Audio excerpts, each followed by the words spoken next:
सभी को सुप्रभात। मार्टी, मैं तुमसे प्यार करता हूं। मैं यहां सभी से प्यार करता हूं। जल्दी करूंगा, आज कुछ कहना है। कल रात बहुत संघर्ष करना पड़ा।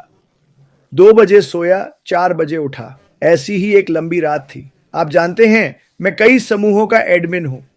अमेरिकी, भारतीय, बांग्लादेशी, सभी तरह के। आप में से कई मुझे एडमिन बनाते हैं। नकारात्मक पोस्ट देखूं तो हटा देता हूं। इसीलिए तो आपने मुझे एडमिन बनाया। मैं ऐसा होने नहीं दूंगा। सब चेक करता हूं, लोग सकारात्मक रहें। आज सुबह एक सुंदर पोस्ट मिली। वह समूह ओपी का ओ संस्थापक है। उस व्यक्ति ने एक अच्छी कहानी लिखी। उनका नाम विकास श्रीवास्तव है। शायद नाम गलत कहूं, पर पढ़कर सुनाऊंगा। यही है जो मैं समूहों में देखना चाहता हूं। कुछ भी नहीं, कुछ नकारात्मक नहीं। तो फिर से मैं दोहराऊंगा, अगर मैं एडमिन हूं और आप बुरे लगे तो हटा दूंगा। मैंने कल रात ऐसा किया। मुझे इसमें कोई दिक्कत नहीं है। मैं ऐसा करता रहूंगा। अगर नहीं चाहते कि मैं एडमिन रहूं तो निकाल दें, मुझे फर्क नहीं पड़ेगा। तो उसने यह कहा। पहले उसने आम के पेड़ की तस्वीर दिखाई। एक आम तोड़ने लायक था, दूसरा अभी कच्चा। और उसने ये कहा, इन आमों से प्रकृति एक अहम सबक सिखाती है। दूसरों की जल्दी सफलता का मतलब ये नहीं कि हम नाकाम हैं, बस इतना कि हमारा वक्त अभी नहीं आया। इसलिए धैर्य रखें, मजबूत रहें और निराश न हो सकता है हम अपनी सफलता से बस कुछ कदम दूर हों। याद रखें, हमारा समय आएगा, पर धैर्य, दृढ़ता और विश्वास चाहिए। इस संदेश से मैं बिल्कुल प्यार करता हूं। यह बहुत सकारात्मक संदेश है। मैं उत्साहित हूं क्योंकि वो आम का पेड़, वो सुंदर आम, अरे भगवान, मुझे आम बहुत पसंद है। उसके बगल में एक था जो अभी तैयार नहीं था, और मैं कहूंगा कि यह इस कंपनी जैसा है। वह उसी शाखा से था। इस कंपनी में हमारी कई शाखाएं हैं। मेरा मानना है कि जो आप नहीं जानते वो है कि बहुत सी शाखाएं तोड़ने लायक हैं और कुछ शाखाएं हैं जहां फल थोड़े पके हैं। मुझे लगता है कि हम ज्यादातर इसी का इंतजार कर रहे हैं। लेकिन जैसा उन्होंने कहा, दृढ़ता और धैर्य, ये बहुत ही महत्वपूर्ण बात है। हाँ, मुझे पता है कि इसे कहने पर बहुत लोग नाराज होते हैं। ये किसी को निराश करने के लिए नहीं है। ये बताने के लिए है कि हाँ, इस पेड़ पर सभी फल पक रहे हैं, जिसे हम इम्पैसिव या कुछ भी कहें। और कभी कभी कुछ चीजें चुनने लायक होने में थोड़ा वक्त लेती हैं, लेकिन कई शाखाएं पूरी तरह पक चुकी हैं और तोड़ने को तैयार हैं। हम कुछ और का इंतजार कर रहे हैं। हमने पहेली के टुकड़ों का इस्तेमाल किया और विक की कहानी बहुत सुंदर लगी। तो मैं उस समूह को धन्यवाद देना चाहता हूं। मैं कई समूहों में हूं जहां सकारात्मक संदेश मिलते हैं और मैं उन्हें ढूंढता हूं, और यह देखना अच्छा लगता है। ऐसे समूह में जाना अच्छा है जहां लोग मिलजुल रहे हों, बहस न कर रहे हों, क्योंकि यह समूह आपको उत्साहित और अपडेट रखने के लिए है, बहस करने के लिए नहीं। अगर कोई नकारात्मक राय दे तो एडमिन से कहूंगा, उस उपद्रवी को हटा दें। मैंने कल रात ऐसा किया और मजा आया। अरे नहीं, वो शख्स चला गया। ऐसा कहना अच्छा नहीं है। लोगों को नाम देना, यही हम नहीं चाहते। लोग कहते हैं, ओह, आप किसे हटाने वाले होते हैं? मैं वही शख्स हूं जो सकारात्मकता के बारे में हर दिन बात करता है, नकारात्मकता के बारे में नहीं। अगर मैं ऐसा कुछ देखता हूं तो अलविदा, यह बस मेरा नियम है। अगर आप अपना ग्रुप अपने हिसाब से चलाना चाहते हैं तो मुझे एडमिन न बनाएं, पर मैं नकारात्मकता से भरे किसी ग्रुप में नहीं रहूंगा। ऐसे बहुत सारे ग्रुप हैं बाहर, व्यक्तिगत स्वार्थी कारणों से। ये उनके बारे में है, किसी और के बारे में नहीं। और यह वास्तव में जो हो रहा है उसके बारे में नहीं है। जब तक ऐश बफारा अपनी कहानी नहीं बताते, कोई नहीं जानता क्या हुआ। हम जानते हैं कि यह अच्छा नहीं था। हमें पता है कि यह दुखदाई था।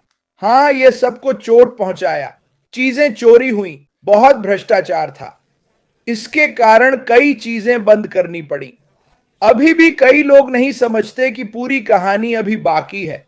जब वो कहानी सामने आएगी तब सब कुछ समझ में आ जाएगा। मैं गारंटी देता हूं, आप सोचेंगे, ये व्यक्ति अभी भी यहां क्यों है, वो ऐसा क्यों कर रहा है? लेकिन यही मेरा आज का संदेश है। ठीक है, मैं निराशावादी नहीं बनना चाहता, मैं बस सच्चाई बता रहा हूं। इस कंपनी में नकारात्मकता की कोई जगह नहीं है। अगर आप निराश हैं तो थोड़ा ब्रेक लें, छोड़िए मत, बस थोड़ा विराम लीजिए। कोई मजेदार फिल्म देखिए, मुझे नहीं पता, लेकिन सकारात्मक रहिए। मैं चाहता हूं कि आप सब सकारात्मक रहें। ऐश बफार जो कर रहे हैं वो हम सबके लिए अच्छा है। यह किसी व्यक्ति विशेष के बारे में नहीं है। खैर, सकारात्मक रहिए। यह पूरी दुनिया के बारे में है। यह किसी एक देश की बात नहीं है। यह हर देश के बारे में है। यह सभी लोगों के लिए है। तो सकारात्मक रहिए। मार्टी नागार्मो। बस इतना ही कहना था। शानदार, बहुत बढ़िया क्रिस, बहुत बढ़िया। हाँ, मुझे व्यवसाय के बारे में सोचने का काफी वक्त मिला। 6 साल। मैं फिर से कहूंगा, ऑफलाइन काम करते हुए भी जैसा मैंने किया। मैंने क्रिस के माता पिता की तरह एमबीए किया। मैंने हर संभव काम किया जो आप सोच सकते हैं। और उस वक्त 35 साल पहले जो मैंने पहले किया वो शायद 40 साल पहले था। मैं इस कंपनी की तलाश में था। श्री मैकफार एक समय में एक व्यक्ति, अब यह दिल से दिल तक था। दिल से दिल तक का संपर्क। इसने 10 लाख से ज्यादा लाए, ग्राहक और सहयोगी, और उन्होंने विज्ञापन नहीं दिया। शुरुआत में यह मुंह जबानी प्रचार था। लो यहां लो। वो एक छोटी सी बनाने वाले थे, कंपनी जिससे कुछ 100 या 1000 लोग पैसे कमा सकें। उनका लंबी अवधि का लक्ष्य वही था जो अब है। पर पता है क्या हुआ? क्योंकि ईश्वर जानता था उनके दिल में क्या है, और मानवता को ऊपर उठाना उनका सच्चा जुनून था। ईश्वर उन्हें बता रहे थे, नहीं नहीं, अगले कदम पर जाओ, तीसरे चरण पर जाएं, चौथे चरण पर जाएं, और शुरुआत की कुछ बातें कभी नहीं हुई। मैं यहां था जब सोच बिल्कुल अलग थी, और मुझे लगा कि वे बस मस्त थे। मुझे लगा था कि 15,000 लोग बहुत ज्यादा हैं यार। हम संतृप्त हो गए थे। पर क्या हम वाकई थे? नहीं, भगवान जानते थे कि और भी लोग हैं जिन्हें यह सुनना है। हम आपके असली सपने की नींव रख रहे थे, पर उन्हें बताया गया यह आसान होगा। लेकिन आप समान सोच वाले लोगों के साथ नींव रख रहे हैं। मैं आपको रास्ता दिखाऊंगा और आप इसे बनाएंगे और वे आएंगे। यही है जहां हम अब हैं। अब इस निर्माण के दौरान, जानते हो, उसे गिराया गया। हम सभी को गिराया गया। मैं क्रिस की तरह हूं जब हम कहानी सुनते हैं। टिश्यू का एक बॉक्स लाओ, क्योंकि यह हर तरफ से आया था। तो देखिए, जब एक मोर्चा हो और दुश्मन सामने हो, तब भी युद्ध ढूंढना मुश्किल होता है। लेकिन जब दुश्मन चारों ओर हो तो यह बहुत कठिन हो जाता है। और मेरे लिए सबसे दुखद बात यह है कि कुछ दुश्मन, कुछ लोग हमारे ही हिस्से थे। इससे कोई फायदा नहीं हुआ। बस इतना ही कहना चाहता हूं। पर याद रखें, अगर आप हार नहीं मानते तो मुश्किलें आपको और मजबूत बनाती हैं। और जैसा मैंने कहा, मुझे लगता है कि उसकी प्रतिक्रिया से हम एक बहुत ही अच्छी स्थिति की ओर बढ़ रहे हैं। मुझे कुछ बहुत ही दुखद और परेशान करने वाले ईमेल मिले, यानी जितना आप सोच सकते हैं उससे कहीं ज्यादा। मैंने लोगों को जवाब दिया, देखो, अपना ख्याल रखो, जो करना है करो, ऑन पैसिव। यह कंपनी तैयार हो जाएगी। जब यह तैयार होगी, मैं नहीं कह सकता, मैं आपको बता नहीं सकता कि यह कल है या 1 घंटे बाद। मुझे लगता है कि कुछ हिस्से अभी जोड़ने बाकी हैं। मैं चाहता हूं कि आप इसकी कल्पना करें।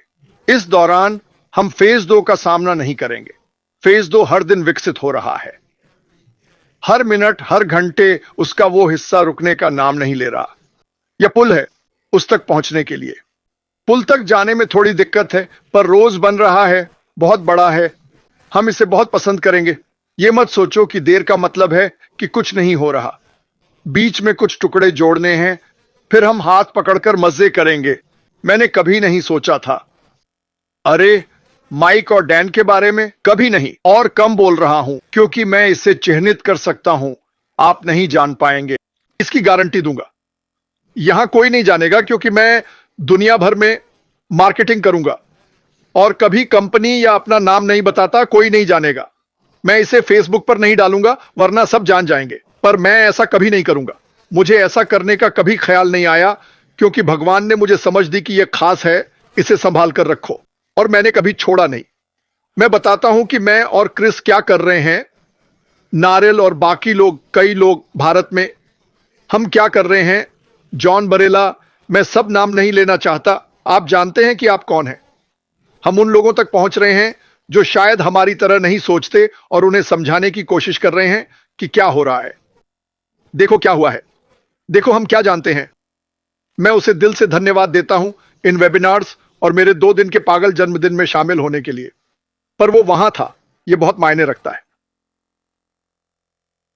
और वो उन्हीं लोगों से प्यार करता है जिनसे मैं करता हूं। वो आप सबसे बहुत प्यार करता है, खुद से ज्यादा दूसरों का ख्याल रखता है। मैं आपको एक सच्चाई बताने जा रहा हूं। श्री मुफारा के कुछ कर्मचारियों के साथ उनसे भी बेहतर व्यवहार किया जाता था जितना वो खुद के साथ करते थे। ये पक्का है, ये गारंटी है, यही उनकी पहचान है। तो बस ये जान लीजिए, अगर समस्या है तो अपने लिए एक काम करे, दूसरों पर उंगली उठाना बंद करे। वो ये किया, वो किया, उसकी चिंता मत करो। मैंने क्या कहा, पीछे ऑफिस जाओ, वहां कुछ मिलेगा। बस अगर वो यहां आते हैं तो हम आपको बता देंगे। बाकी सब बस खोखली बातें हैं। कुछ लोग कुछ का अनुवाद करके इसे दुखद या कुछ और समझते हैं। जब तक हमसे न सुने, इसे जाने दें। यह किसी को दोष देने का मामला नहीं है। हम किसे दोष दे रहे हैं, दोष मत दो, बस इंतजार करें, अभी पूरा नहीं हुआ है। तैयार होने से पहले ओवन से नहीं निकल सकता। और मैं आपको कुछ बताता हूं, अगर जल्दी निकाला तो केक गिर जाएगा, आप बहुत नाराज होंगे। पूछो, ऐसा नहीं कर सकते, नहीं करेंगे। वो सब कुछ एकदम सही बना रहे हैं। देखिए, मैं कुछ कहना चाहता हूं, और बस किसी भी नींव की, चाहे इमारत हो या पुल, कुछ सालों बाद जांच करनी पड़ती है। और कभी कभी उन्हें सीमेंट में जंग मिलती है, शायद स्टील में भी। तो क्या करना पड़ता है, उन्हें उस जंग को हटाकर बदलना पड़ता है ताकि नींव मजबूत रहे। इस कंपनी के साथ भी यही बात है। अगर हम नींव में कोई खराबी या कमजोरी देखें तो उसे निकाल कर बदलना होगा। और मैं आपको बताऊं, हमारी नींव बहुत मजबूत है। कुछ छोटी मोटी कमियां हैं, पर वादा है वे दूर होंगी और हम और मजबूत बनेंगे। बस इतना ही। मार्टी। जो भी बुरा हुआ वो उसके साथ हुआ। कम से कम हम उसके पंखों की हवा बन सकते हैं। जब वो पीछे देखे, हम वहां हों, है ना? हम वहां हैं। यहां कई लोग दूसरों को मुश्किल वक्त में उठा रहे हैं। क्या मैं और कर सकता था? हां, मैं सच में चाहता हूं। मैं आपसे कुछ कहना चाहता हूं। मैं आपको यह बताना चाहता हूं। मैंने कहा, काश मुझे पैसों की चिंता न हो। मैं जो हूं उसे देखते हुए शायद गरीब ही मरूंगा। इस बारे में सोचो। मुझे देखना होगा कि मैं कितना दे सकता हूं, पर मैं लोगों को अपना कारोबार बनाने में मदद करना चाहता हूं। और मैं बहुत उत्साहित हूं शिक्षा के हिस्से के लिए, लोगों के साथ काम करने के लिए। खैर, सबको अलविदा, बाय। ये सच में अच्छा रहा। और आस्था बनाए रखें, किसी को अपने से ऊपर उठाएं। सच में, हमेशा हमेशा। ये कुछ निष्क्रिय तरीका है। खैर, फिर मिलेंगे। अलविदा, बाय।